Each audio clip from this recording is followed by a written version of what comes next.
जी हाँ, जिस तरह से हम ये पूरा विवाद देख रहे हैं तिरुमला लड्डू के मामले में, जहाँ एक तरफ चंद्रबाबू नायडू ने, आंध्र प्रदेश के मुख्यमंत्री ने ये आरोप लगाया है जगनमोहन रेड्डी को के ऊपर कि उनकी सरकार के समय अडल्ट्रेटेड घी जो है वो सप्लाई हुआ था, जिसमें आप एनडीडीबी की रिपोर्ट भी देख सकते हैं, जहाँ पे फिश ऑयल और बीफ के प्रेजेंस पाया गया है तिरुपति के लड्डू में। और अब एक और चीज़ सामने आ रही है कि टीटीडी ने जो कल कंप्लेंट दर्ज की थी तिरुमला पुलिस स्टेशन में, अब उसको केस में बुक कर दिया गया है और साथ ही साथ अब एआर डेयरीज के अगेंस्ट केस भी बुक हो गया है और food safety and regulation act 2006 के मुताबिक, और साथ ही साथ इन्वेस्टिगेशन भी किया जा रहा है पुलिस की तरफ से। और हालांकि चंद्रबाबू नायडू ने एक स्पेशल इन्वेस्टिगेशन टीम भी अनाउंस की है, तो वो भी इस पूरे मामले में इन्वेस्टिगेट करेगी। और जैसे कि अब हम पॉलिटिक्स की बात करें, एक तरफ चंद्रबाबू नायडू जो है वो जगनमोहन रेड्डी पे आरोप लगाते हैं कि उनके समय में ये सारा कुछ हुआ है, और साथ ही साथ ये जो कंडीशंस, टेंडर कंडीशंस जो उन्होंने चेंज किए थे, उसकी ज़रूरत क्या थी,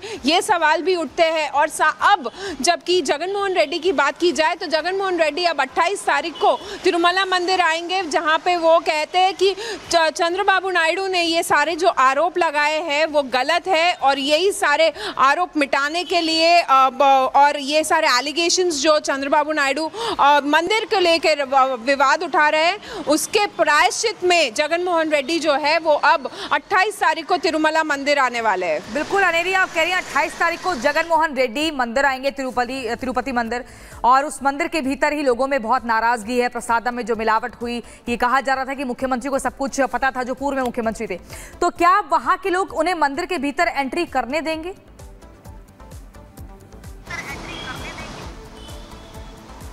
जी, अब ये सवाल तो टीडीपी भी उठा रही है, क्योंकि जगनमोहन रेड्डी जो है वो क्रिश्चियन है, और अब टीडीपी ये कहती है कि जगनमोहन रेड्डी को अगर मंदिर आना है तो उनको डिक्लेरेशन साइन करना पड़ेगा। हालांकि हर कोई जो भी तिरुमला मंदिर कोई और धर्म से हो, उनको तिरुमला मंदिर में दर्शन करने हो तो उनको एक एफिडेविट और एक डिक्लेरेशन साइन करना होता है। तो अब अगर जगनमोहन रेड्डी को मंदिर में दर्शन करने आना होगा 28 तारीख को, तो उनको भी ये डिक्लेरेशन साइन करना होगा, उसके बाद ही उनको अलाउ किया जाएगा। ये जो है वो टीडीपी कह रहे हैं। अब हालांकि अब आगे सिचुएशन क्या होगा वो देखना होगा, पर हाँ, जगनमोहन रेड्डी जो है वो कहते हैं कि वो 28 तारीख सुबह जो है वो तिरुमला मंदिर जाएंगे, और अपना उनका चंद्रबाबू नायडू जो एलिगेशंस लगा रहे हैं उसके प्रायश्चित में ये मंदिर विजिट करेंगे। बिल्कुल, आप कह रही हैं कि 28 तारीख को आएंगे, उसके बाद प्रायश्चित करेंगे, माफ़ी मांगेंगे और कुछ एफिडेविट भी साइन करना होगा। लेकिन अनेरी, अभी बताइए कि अब जो प्रसाद उस मंदिर के भीतर बन रहा है वो किस तरह से देखरेख में बनाया जा रहा है? ये बताया जा रहा है कि नंदिनी घी के साथ कॉन्ट्रैक्ट साइन हो चुका है, वहीं से घी आ रहा है, तो अब ऐसी दोबारा लापरवाही ना हो, प्रॉपर मॉनिटरिंग हो, तो क्या किस तरह की देखरेख में काम चल रहा है?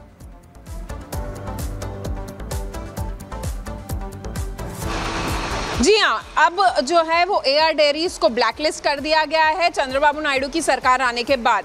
अब नंदिनी घी जो पहले भी घी सप्लाई करता था तिरुमला तिरुपति देवस्थानम को, वो अब फिर से घी सप्लाई किया जा रहा है। और साथ ही साथ अब जो है वो सारे हालांकि टीटीडी ने पहले पुराने सप्लायर्स का भी टेस्ट किया था और नए सप्लायर्स का भी घी टेस्टिंग किया है, और उसके डिफरेंस में साफ नज़र आता है कि घी का क्वालिटी किस तरह से बदला गया है, किस तरह से अच्छा क्वालिटी का घी जो है वो इस्तेमाल किया जा रहा है तिरुपति मंदिर में लड्डू बनाने के लिए, जो प्रसाद होता है वो बनाने के लिए। और इसी कारण अब जो है वो नंदिनी घी को ये कॉन्ट्रैक्ट दिया गया है। अब आगे हम जैसे कि चाहे वो घी हो या फिर कोई और अन्य इंग्रेडिएंट्स हो जो प्रसाद बनाने में इस्तेमाल होते हैं, वो उसकी सारी चीज़ों की क्वालिटी जो है वो जांच की जा रही है। सब कुछ करने के बाद ही अब जो है वो कॉन्ट्रैक्ट्स दिए जा रहे हैं। इस वक्त लोगों से बातचीत कर रही हैं, तो वहां मंदिर के आसपास या मंदिर प्रबंधन में किसी से कोई बातचीत हो पाई है?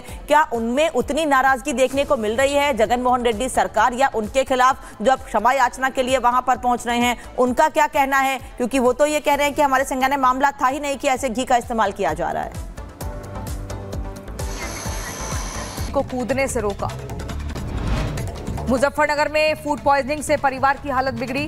पति पत्नी और 2 बच्चे अस्पताल में भर्ती। इलाज के दौरान एक बच्ची की मौत। बदायूं में करंट लगने से हुई बुजुर्ग की मौत। परिवार में कोहराम मचा।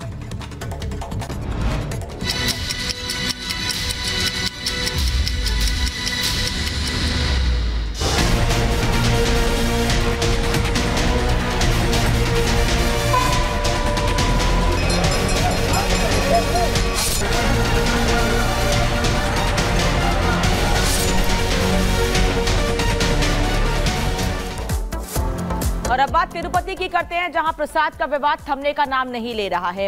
एक तरफ जगन मोहन रेड्डी की पार्टी टीडीपी पर आरोप लगा रही है, तो वहीं चंद्रबाबू नायडू मुख्यमंत्री, जिन्होंने सीधे सीधे कहा है कि तिरुपति में प्रसाद में मिलावट की गई है, और उसी के बाद से ये पूरा मामला शुरू हुआ है। अब अलग अलग जगहों पर प्रसाद की जांच की जा रही है कि आखिर क्या सही है ये बात कि प्रसाद में मिलावट की गई है। अलग अलग जगहों पर घी की जांच की जा रही है, और आदेश ये भी दिए गए हैं कि अयोध्या से लेकर मथुरा तक सभी जगहों पर ये मांग की जा रही है कि सभी जगहों पर अब प्रसाद की जांच की जाए। वहीं दूसरी ओर आंध्र प्रदेश के तिरुपति तिरुमला मंदिर में प्रसादम विवाद का मुद्दा अब सियासी भी हो गया है। पूर्व मुख्यमंत्री जगन मोहन रेड्डी अब तिरुपति मंदिर जाएंगे। 27 सितंबर को तिरुपति पहुंचेंगे और 28 सितंबर को भगवान वेंकटेश्वर की पूजा करेंगे। वाईएसआर कांग्रेस पार्टी ने क्षमा याचना अनुष्ठान का भी आह्वान किया है और लोगों को इस अनुष्ठान में शामिल होने की अपील की है। इससे पहले आंध्र प्रदेश के डिप्टी सीएम पवन कल्याण ने विजयवाड़ा में श्री दुर्गा मल्लेश्वर स्वामी वर्ला देवस्थानम में मंदिर के शुद्धिकरण कार्यक्रम में शामिल हुए थे। और ये 2 तस्वीरें इस वक्त आपको दिखा रहे हैं किस तरह से पवन कल्याण उपवास कर रहे हैं, तो वहीं दूसरी ओर जगन मोहन रेड्डी की ओर से भी क्षमा याचना के लिए लोगों से जुटने की अपील की गई है। लड्डू विवाद सामने आने के बाद पवन कल्याण प्रायश्चित के लिए 11 दिन का उपवास कर रहे हैं। तस्वीर आप देख रहे हैं। और 1 और 2 अक्टूबर को तिरुपति मंदिर में पूजा अर्चना करेंगे। लड्डू विवाद को लेकर टीडीपी और बीजेपी, वाईएसआर कांग्रेस आमने सामने है, लेकिन अब वाईएसआर कांग्रेस के नेता भी क्षमा याचना के लिए जाएंगे। तो देखिए, टीडीपी ने जगन मोहन रेड्डी के क्षमा याचना अनुष्ठान को एक दिखावा बताया है। कैसे?